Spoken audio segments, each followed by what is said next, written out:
And there's a third one that I call from products to solutions, which I will discuss with you in a minute. It's about really driving value to the customer. So these are three distinctive ideas that I think get to the core of what I want to share with you today. If you are saying, how am I going to be unique? Either as a vendor who is selling stuff to a retailer or a retailer yourself, how can I be unique? Because this is really the essence of the question today is, can I be unique? And if so, how can I be unique? So the first one I'm going to quickly get through. I'll spend more time on the second and third. So the first one is a very simple idea, right? That, I'm sorry, which way? Yeah, okay. The first one is a very simple idea. Product differentiation. Gillette is the example. Oops, I'm going the wrong way.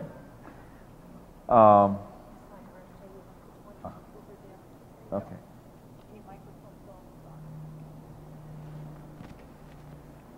Let's go down. Okay. So Gillette is one example I mentioned to you already. Product differentiation is not going away.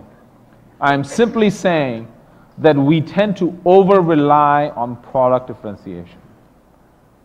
We tend to over-rely and saying, and what happens is we go into the customer saying, let me show you the 3 ways in which my coffee is better than his coffee. And when he walks out, when you walk out the door, what is the next guy saying right after you?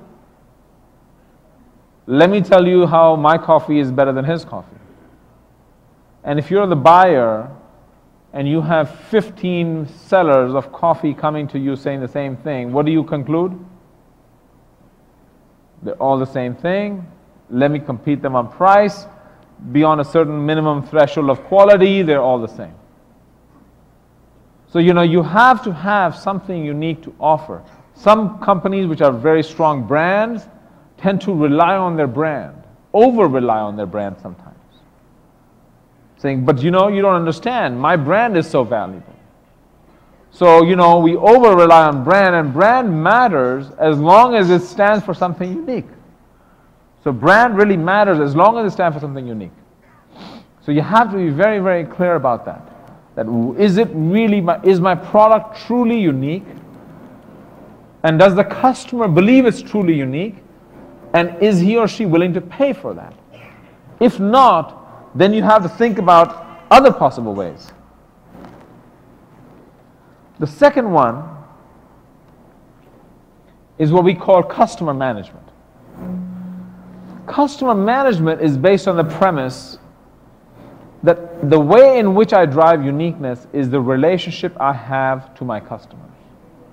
So now my focus shifts from just product to the connection I build with my customers. I'm sorry?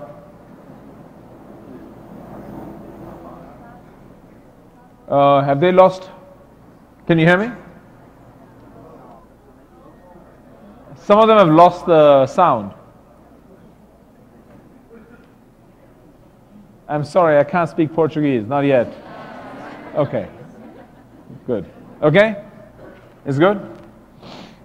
Okay. So the second lever people rely...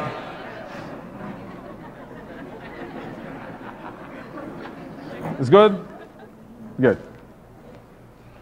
So the second lever people rely on is what I call customer management.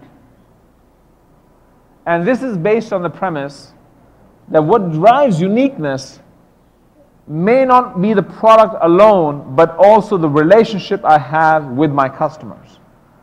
And there are 4 elements of this that I will talk about to you: identify, dialogue, interpret, and respond. But the premise here is that my uniqueness comes out of my relationship. So let me give you the retailer example here. If I'm a retailer, the question I'm asking myself is, are my products truly unique that they bring customers into the store? Or if that's not true anymore, do I need to rely on finding a way to build deep relationship with those customers to understand what they really value?